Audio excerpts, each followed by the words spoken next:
All right, Chad Whitefield, I understand you're running for office yet again.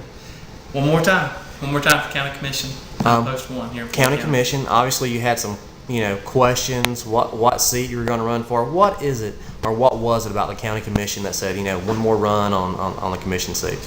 I think it comes down to the ability to get things done. I watch what goes on at the federal level and the state level, and there's so much infighting right now, and the budget crisis has made that worse. And here at the local level, I generally and genuinely believe that we can help people. When there's issues that come up, a phone call can really get some things done, and you can't do that in the state.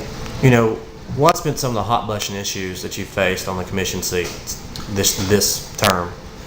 Zoning is always interesting. There's always a group for and a group against, and we've had some interesting zoning cases come up this time. But I think the biggest thing we've had to deal with is the budget. I mean, we're millions of dollars behind in revenue compared to where we were a couple of years ago, and we've got more debt than we had back then, and so we're really having to cut and get lean, which isn't necessarily bad. I think we've made some good changes, but it's just going to be tough, and it's going to continue to be tough for another 2 years. This coming term, hot button issues, what do you think you're going to be facing in 2010, 2011, 2012 even? I think the biggest challenge we'll have is our revenue. If we continue to have revenue shortfalls like we've had, we're going to have to dig pretty deep into services. We've cut all the fat that we can cut out. We've gotten as lean as we can get. We're furloughing. We're holding off capital purchases. We're not paving. At some point, we're going to have to start getting into services. And anytime you cut services, people get a little hot, and so we're going to have to deal with some of those issues in the forthcoming months if we don't see an increase in our revenue.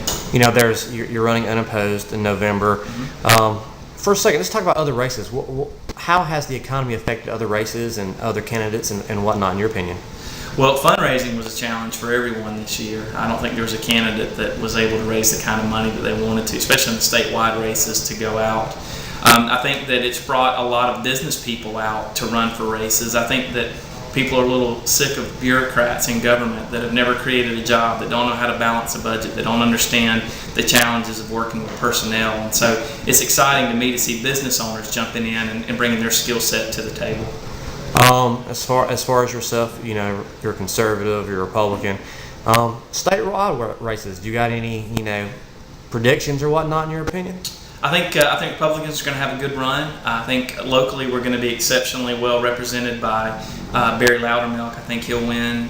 Christian Coomer and Shep Helton are both great candidates. I think whichever one of those guys makes it through the runoff will be an excellent representative for us. The Secretary of State's office, I think Brian Kemp will maintain that. Johnny and Phil are obviously in good shape on the Senate and the House side.